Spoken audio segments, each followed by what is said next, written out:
Day 15, Aligned Alien April. My name is Sumit Chatterjee, Flow State Specialist from the Flow Zone Academy. Today we're talking about how to astral project. We're going further into the topic. I've been experimenting a little bit over this past week with astral projection, so I wanted to share some insights and different things that I realized myself.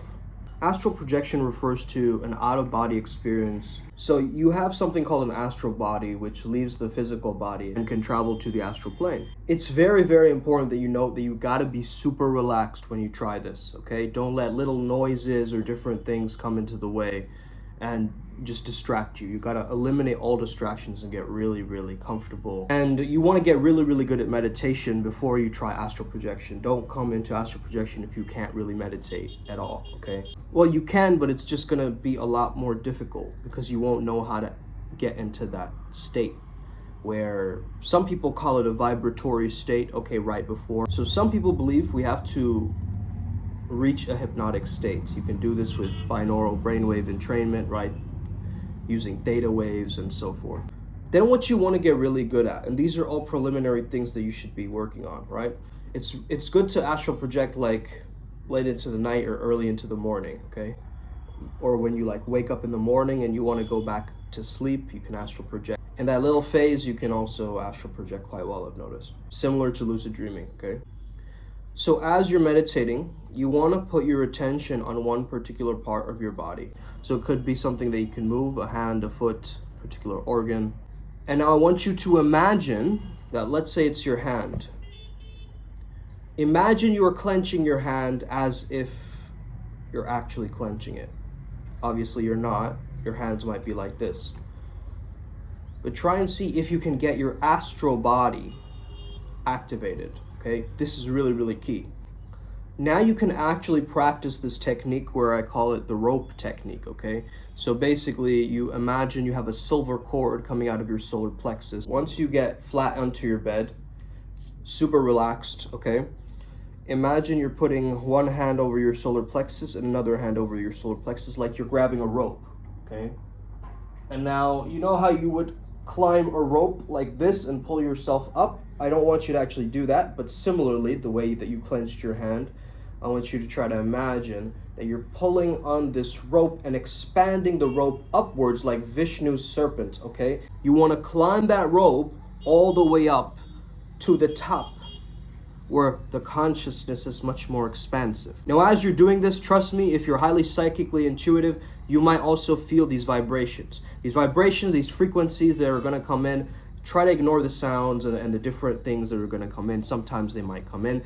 A great protective measure that you can do. I generally wouldn't be worried around this kind of stuff, man, because the more worry you have, the more skepticism that you have in the back of your mind. It's not going to be good for you, okay? But if you're genuinely scared and you feel like entities are going to attack you or take you into a dark realm and trap you or something like that, you might have misconceptions. I would highly, highly recommend that you whistle beforehand to call upon your spirit guides or your guardian angels. Before you do this, you can also imagine a white force field of light from source energy, okay, coming through. Feet right in front of you, okay? So I'm on a chair right now, okay? Try this. Fingers touching on your lap.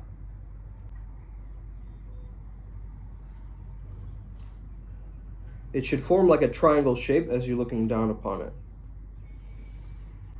Now just do a regular breathing, 1, 2, 3. 1, 2, 3. Circular breathing. No stopping or pausing, okay? Circular breathing. Now your heart rate or cardio rate is more or less underneath your control. And as we enter the astral realms, through the galactical chain. No, I'm just playing, okay? Keep pushing and pressing your fingers together as you're breathing. As you're doing this, imagine that your astral energy is coming out of your fingers. Through the energy in your fingers, you can now place it near your solar plexus. Charge it up.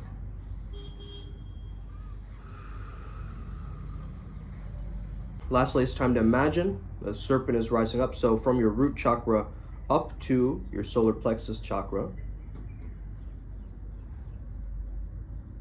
Then as it's reached the solar plexus, again, go into the cord method.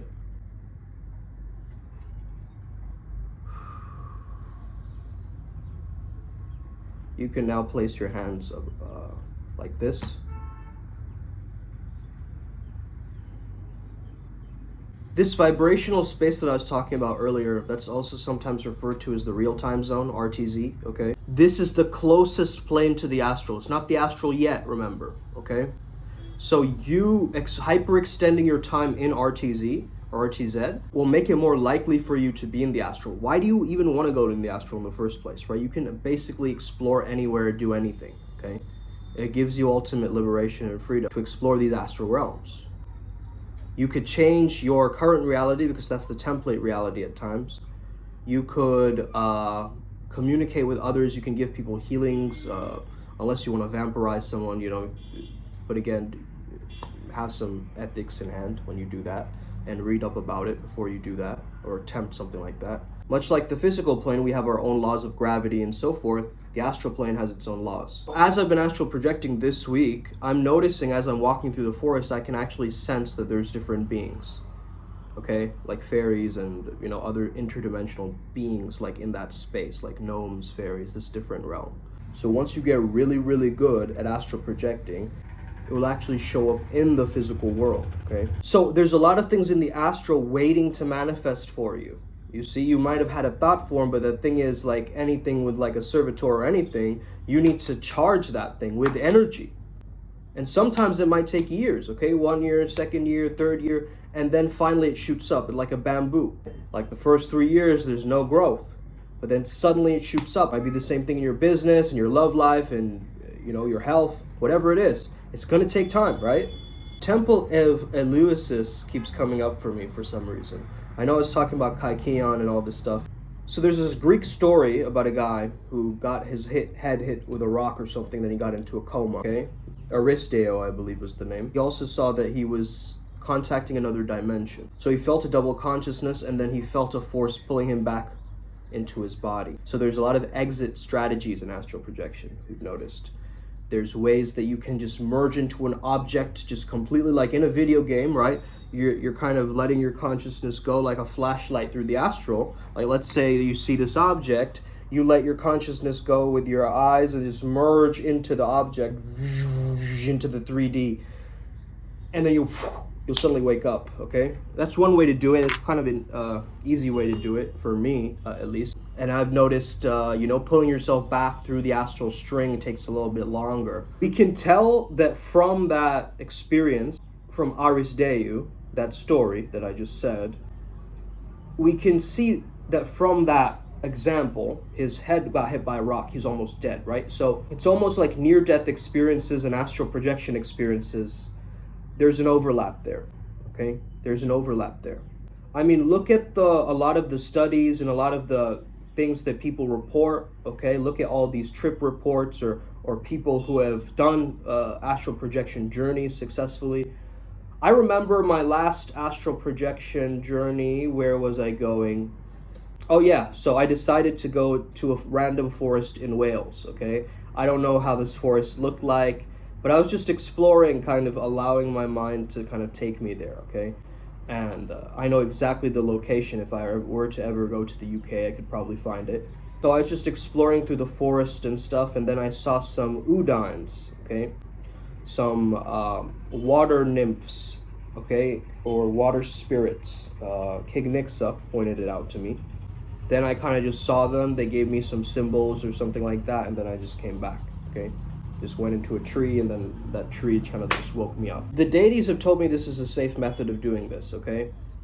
There's other exit strategies, but I highly recommend this one because that's the one that I found that is pretty much the most beneficial, okay?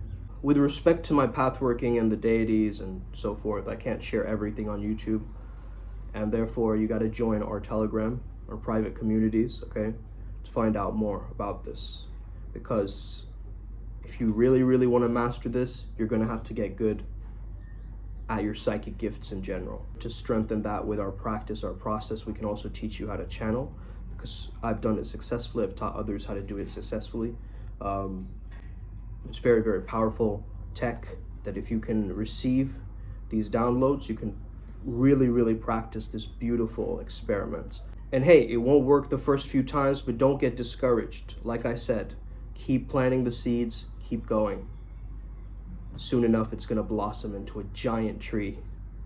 and then you can bask in the fruits of your labor. Let's get it. Upward spiral, gang. May we never be the same again. Os. See you guys soon. By the way, I don't know if I said this. If you're Bengali and you're watching, happy Bengali New Year.